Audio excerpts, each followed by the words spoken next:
जय माता दी दोस्तों, स्वागत है आप सबका रोजाना जिंदगी के इस नए वीडियो में। आज के नए वीडियो में हम आपको बताएंगे तुलसी विवाह के बारे में।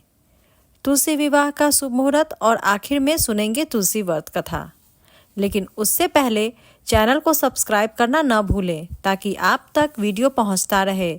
हम कोशिश करते हैं कि आप तक सही और सटीक जानकारी पहुंचे और आपको लाभ हो। तो आगे बढ़ते हैं। दोस्तों, हर घर में तुलसी की रोजाना पूजा की जाती है। कहते हैं कि जिस घर में तुलसी पर जल अर्पित किया जाता है वहाँ हमेशा सुख समृद्धि बनी रहती है। इसके अलावा शाम के समय तुलसी के पास दिया जलाना भी अत्यंत फलदायी माना जाता है।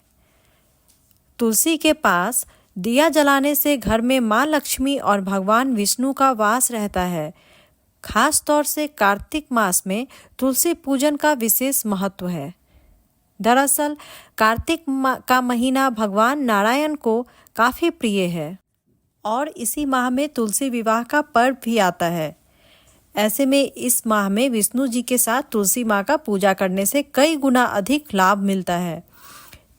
तो आइए जानते हैं कि इस बार तुलसी विवाह कब है और इसका क्या महत्व है। इस साल तुलसी विवाह 24 नवंबर को किया जाएगा। हिंदू पंचांग के मुताबिक हर साल कार्तिक मास के शुक्ल पक्ष की द्वादशी तिथि को प्रदोष काल में तुलसी विवाह का आयोजन किया जाता है। इस दिन तुलसी माता का विवाह भगवान शालिग्राम के साथ किया जाता है। आपको बता दें कि शालिग्राम विष्णु जी के अवतार माने जाते हैं। माना जाता है कि जो व्यक्ति तुलसी विवाह का अनुष्ठान करता है उसे उतना ही पुण्य मिलता है जितना कन्यादान से मिलता है। विवाह कराने वाले व्यक्ति के जीवन से सभी कष्ट दूर हो जाते हैं और उस पर भगवान हरि की विशेष कृपा होती है। तुलसी विवाह संपन्न कराने वालों को वैवाहिक सुख प्राप्त होता है। देवउठनी एकादशी के बाद ही मांगलिक कार्य शुरू होते हैं और इसलिए तुलसी विवाह इसके बाद किया जाता है। ऐसे में तुलसी विवाह 24 नवंबर को किया जाएगा। कार्तिक माह का शुक्ल पक्ष की द्वादशी तिथि का आरंभ 23 नवंबर को रात 9:01 से है। वहीं द्वादशी तिथि का समापन 24 नवंबर को शाम 7:06 पे है। दोस्तों, तुलसी विवाह के दिन विधि विधान से पूजा अर्चन करके ये व्रत कथा अवश्य पढ़ लें या सुन लें। तुलसी व्रत कथा इस प्रकार है। एक बार शिव ने अपने तेज को समुद्र में फेंक दिया था। उससे एक महातेजस्वी बालक ने जन्म लिया। यह बालक आगे चलकर जालंधर के नाम से पराक्रमी दैत्य राजा बना। इसकी राजधानी का नाम जालंधर नगरी था। दैत्यराज कालनेमी की कन्या वृंदा का विवाह जालंधर से हुआ। जालंधर महाराक्षस था। अपनी सत्ता के मद में चूर उसने माता लक्ष्मी को पाने की कामना से युद्ध किया, परंतु समुद्र से ही उत्पन्न होने के कारण माता लक्ष्मी ने उसे अपने भाई के रूप में स्वीकार किया। वहां से पराजित होकर वह देवी पार्वती को पाने की लालसा से कैलाश पर्वत पर गया।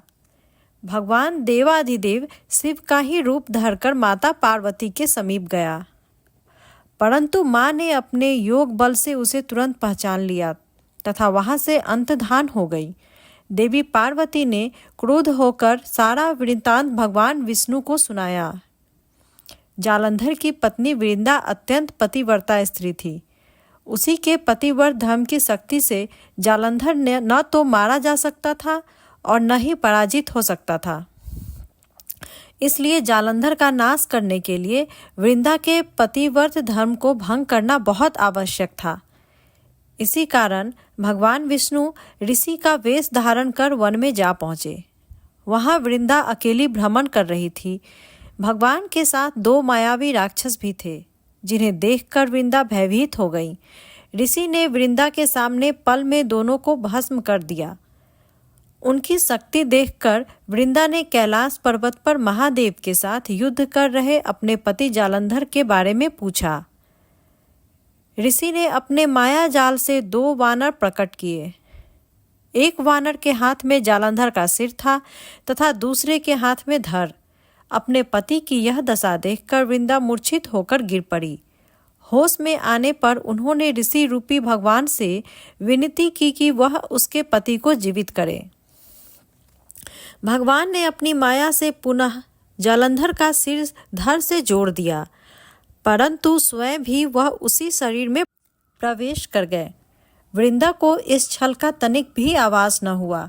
जालंधर का रूप धरे भगवान के साथ वृंदा पतिव्रता का व्यवहार करने लगी, जिससे उसका सतीत्व भंग हो गया। ऐसा होते ही वृंदा के पति जालंधर युद्ध में हार गया। इस सारी लीला का जब वृंदा को पता चला तो उसने क्रुद्ध होकर भगवान विष्णु को हृदयहीन शिला होने का श्राप दे दिया। अपने भक्त के श्राप को भगवान विष्णु ने स्वीकार किया और शालिग्राम पत्थर बन गए। सृष्टि के पालनकर्ता के पत्थर बन जाने से ब्रह्मांड में असंतुलन की स्थिति हो गई। यह देखकर सभी देवी देवताओं ने वृंदा से प्रार्थना की कि वह विष्णु भगवान को श्राप मुक्त कर दे। वृंदा ने भगवान विष्णु को श्राप मुक्त कर स्वयं आत्मदाह कर लिया। जहाँ वृंदा भस्म हुई वहाँ तुलसी का पौधा उगा।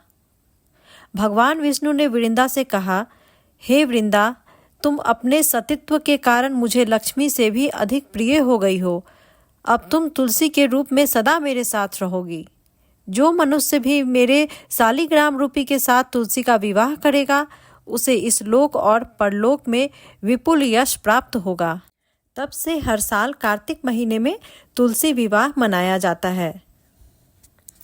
उसी दैत्य जालंधर की यह भूमि जालंधर नाम से विख्यात है। सती वृंदा का मंदिर मोहल्ला कोट किशनचंद में स्थित है। कहते हैं कि इस स्थान पर एक प्राचीन गुफा भी थी जो सीधी हरिद्वार तक जाती थी। सच्चे मन से 40 दिन तक सती वृंदा देवी के मंदिर में पूजा करने से सभी मनोरथ पूर्ण होते हैं। जिस घर में तुलसी होती है वहाँ यम के दूत भी असमय नहीं जा सकते। मृत्यु के समय जिसके प्राण मंजरी रहित तुलसी और गंगा जल मुख में रखकर निगल जाते हैं, वह पापों से मुक्त होकर बैकुंठ धाम को प्राप्त होता है। जो मनुष्य तुलसी व आंवलों की छाया में अपने पितरों का श्राद्ध करता है, उसके पितर मोक्ष को प्राप्त हो जाते हैं। दोस्तों, ये अभी आपने सुना तुलसी व्रत कथा। आशा करती हूँ आपको ये वीडियो पसंद आया होगा। अगर आपको ये वीडियो अच्छा लगा तो कमेंट में जय तुलसी माता जरूर लिखें। भगवान विष्णु आप सब पर कृपा बनाए रखें और हाँ, चैनल को सब्सक्राइब करना ना भूलें। जय माता दी।